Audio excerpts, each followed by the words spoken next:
Hi, welcome to Read With Me, the daily newspaper analysis. ആദ്യത്തെ news article Axiom launch scheduled for June 19, says minister. Indian astronaut Shubhanshu ശുക്ലയെ carry ചെയ്യുന്ന Axiom 4 mission reschedule ചെയ്തിരിക്കുകയാണ് June 19, 2025 ഈ mission 2 main technical problems face ചെയ്തിരുന്നു. Falcon 9 launch വെഹിക്കിളിൽ liquid oxygen leak observe ചെയ്തിരുന്നു.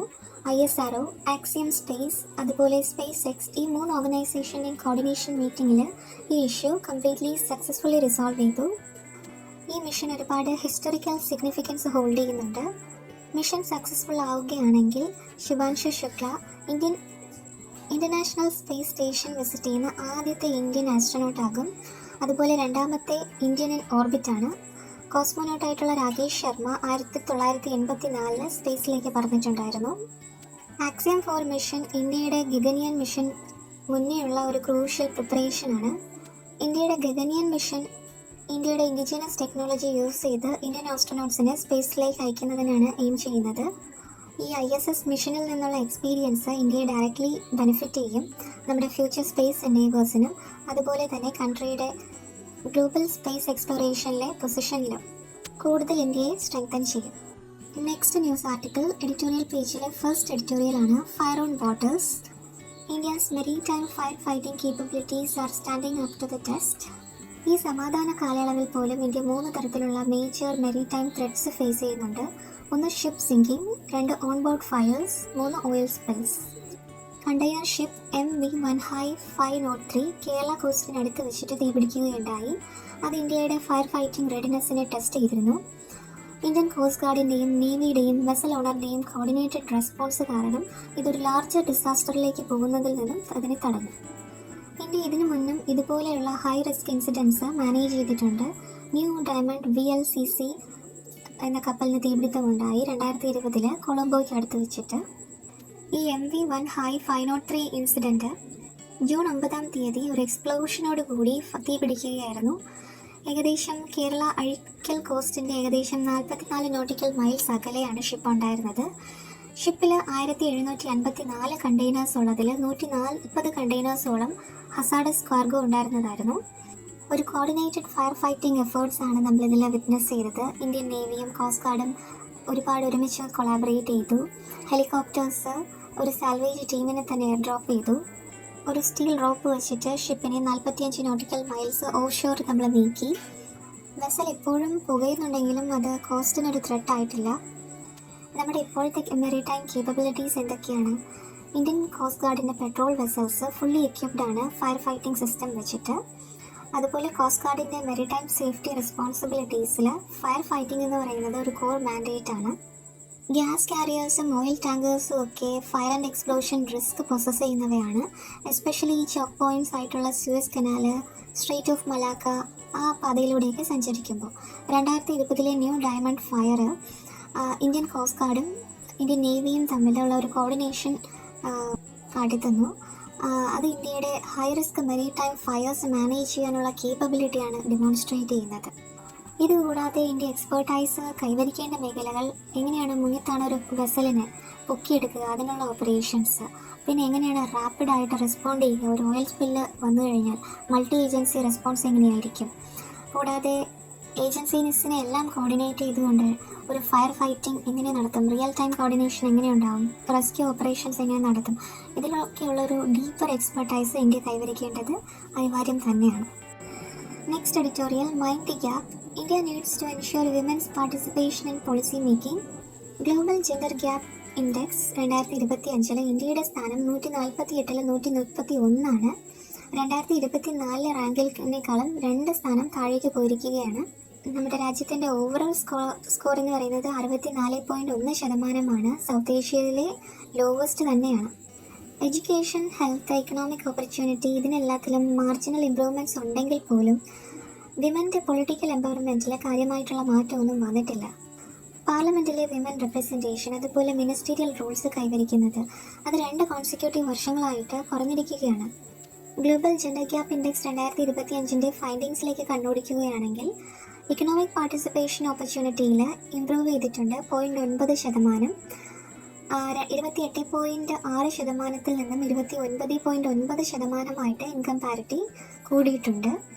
Labour force participation rate ഇപ്പോഴും സ്റ്റേബിളാണ്, 45.9%. Educational അറ്റൈൻമെൻറ്റും health ഇൻഡിസസും നോക്കുകയാണെങ്കിൽ പോസിറ്റീവ് ഷിഫ്റ്റ് കാണാനായിട്ട് സാധിക്കുന്നുണ്ട്.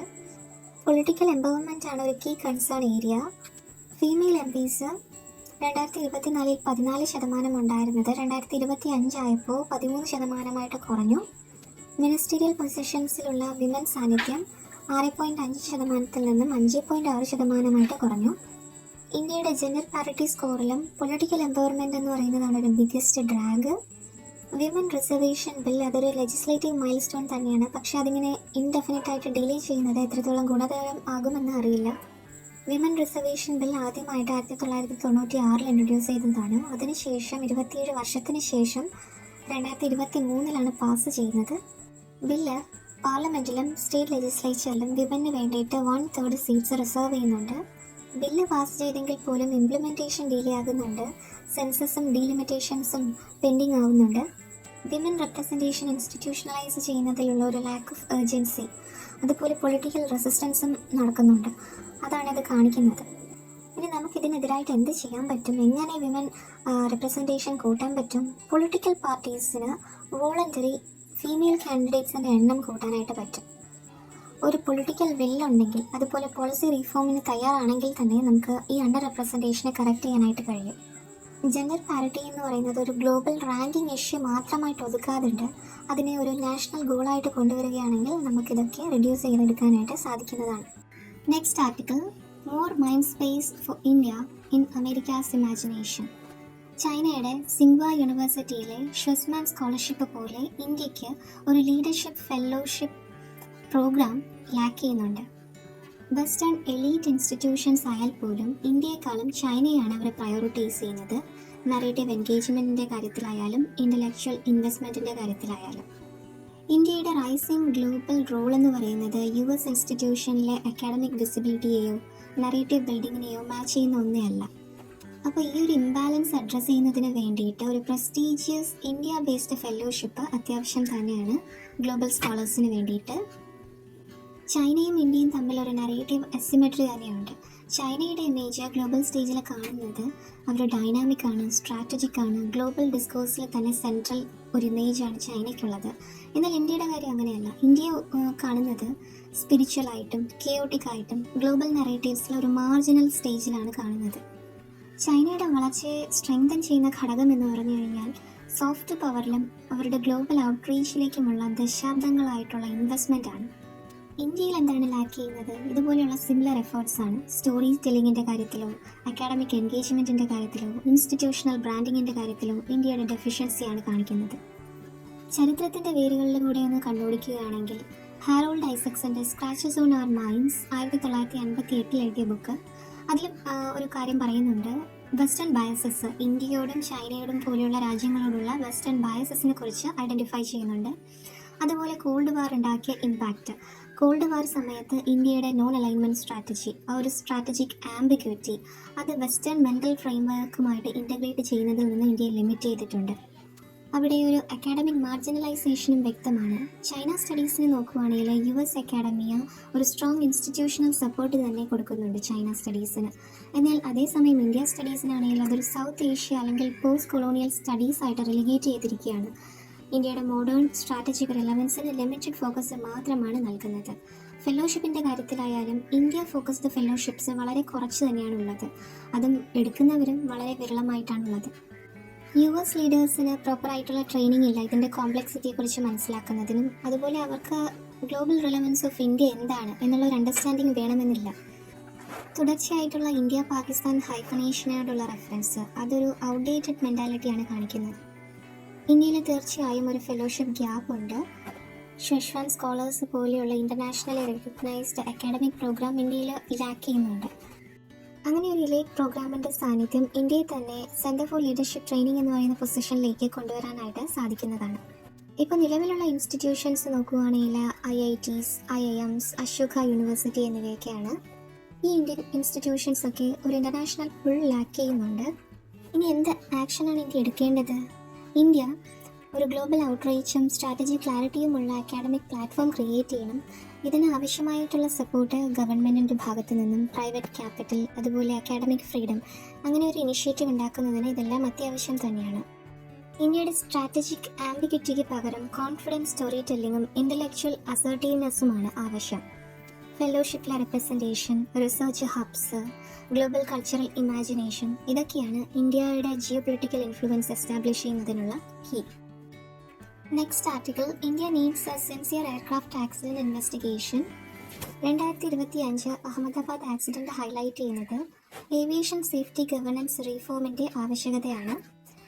Aircraft accident investigation bureau AAIB ഒരു സ്റ്റാറ്റ്യൂട്ടറി ബോഡി ആണെങ്കിൽ പോലും അതിന് എത്രത്തോളം ഇൻഡിപെൻഡൻസ് ഉണ്ട് എന്നുള്ളതൊരു ചോദ്യചിഹ്നമാണ്. ഇൻവെസ്റ്റിഗേഷൻ ട്രൂത്ത് എങ്ങനെ അൺകവർ ചെയ്യാം, അല്ലെങ്കിൽ ഫ്യൂച്ചർ ട്രാജഡീസിനെ എങ്ങനെ പ്രിവെൻറ്റ് ചെയ്യാം എന്നത് ഫോക്കസ് ചെയ്യുന്നതിന് പകരം ഇൻസ്റ്റിറ്റ്യൂഷനെ എങ്ങനെ പ്രൊട്ടക്റ്റ് ചെയ്യാം എന്ന കാര്യമാണ് ശ്രദ്ധിക്കുന്നത്. സ്ട്രക്ചറൽ ഫ്ലോസും റെഗുലേറ്ററി കോൺഫ്ലിക്ട്സും ഏവിയേഷൻ സേഫ്റ്റി അക്കൗണ്ടബിലിറ്റിയെ ഹാമ്പർ ചെയ്യുന്നുണ്ട്. ഒന്നാമത്തെ കാര്യം ഇൻസ്റ്റിറ്റ്യൂഷണൽ ഇൻഡിപെൻഡൻസിൻ്റെ lack. AAIB ministry of civil ഏവിയേഷൻ്റെ അണ്ടറിലാണ് വർക്ക് ചെയ്യുന്നത്. അതുതന്നെയാണ് ഡയറക്ടറേറ്റ് ജനറൽ ഓഫ് സിവിൽ ഏവിയേഷനെയും കൺട്രോൾ ചെയ്യുന്നതും, അതുപോലെ എയർലൈൻസിൻ്റെ കാര്യം ഓവർസീ ചെയ്യുന്നതും. ഇവിടുത്തെ ഒരു കോൺഫ്ലിക്റ്റ് എന്താണെന്ന് വെച്ചാൽ റെഗുലേറ്റർ തന്നെയാണ് അതിൻ്റെ പൊട്ടൻഷ്യൽ ഫെയിലുവേഴ്സ് ഇൻവെസ്റ്റിഗേറ്റ് ചെയ്യുന്നത്. അങ്ങനെ ഒരു ഓവർലാപ്പിംഗ് സിറ്റുവേഷൻ ക്രിയേറ്റ് ചെയ്യുകയാണ്. ഈ അടുത്തിടെ ഉണ്ടായ ഏവിയേഷൻ ഇൻസിഡൻസ് അനലൈസ് ചെയ്യുകയാണെങ്കിൽ ഇപ്പോൾ അഹമ്മദാബാദ് ക്രാഷ്, ഹെലികോപ്റ്റർ ക്രാഷ്, അങ്ങനെ ഫ്ലൈയിങ് സ്കൂൾ ക്രാഷസ്, അതിലെല്ലാം ഫോക്കസ് ചെയ്യുകയാണെങ്കിൽ എന്താണ് സെക്യൂരിറ്റി ലാപ്സസ് ഉണ്ട്. അതുപോലെ സിസ്റ്റമിക് ഇഷ്യൂസിനെയും ഹൈലൈറ്റ് ചെയ്യുന്നുണ്ട്. ഇന്ത്യൻ ഏവിയേഷൻ സേഫ്റ്റിയുടെ സിസ്റ്റമിക് ഇഷ്യൂസ്. ഏവിയേഷൻ സേഫ്റ്റിയിൽ നമ്മളൊരു റിയാക്റ്റീവ് അപ്രോച്ചാണ് കാണുന്നത്. അതായത് റിസ്ക് ഐഡൻറ്റിഫിക്കേഷൻ ലാർജ്ലി റിയാക്റ്റീവ് ആണ്. ഇൻസിഡൻറ്റ് സംഭവിച്ചതിന് ശേഷമാണ് ആ ഇഷ്യൂവിനെ കുറിച്ച് അഡ്രസ്സ് ചെയ്യുന്നത്. Air marshal JK Seth report 1997 aviation സേഫ്റ്റിയിലെ കോർ ഫ്ലോസ് എക്സ്പോസ് ചെയ്തിരുന്നു. പക്ഷേ ഇപ്പോഴും അത് ഷെൽവിൽ തന്നെയാണുള്ളത്. അങ്ങനെ ഓണസ്റ്റ് റിവ്യൂസ് എല്ലാം ഇഗ്നോർ ചെയ്തിരിക്കുകയാണ്. ഇൻഅഡിക്വേറ്റ് ട്രെയിനിങ്, റെഗുലേഷൻ, ഓവർസൈറ്റ്, ഈ ഇഷ്യൂസ് എല്ലാം ഇപ്പോഴും റിസോൾവ് ചെയ്തിട്ടില്ല.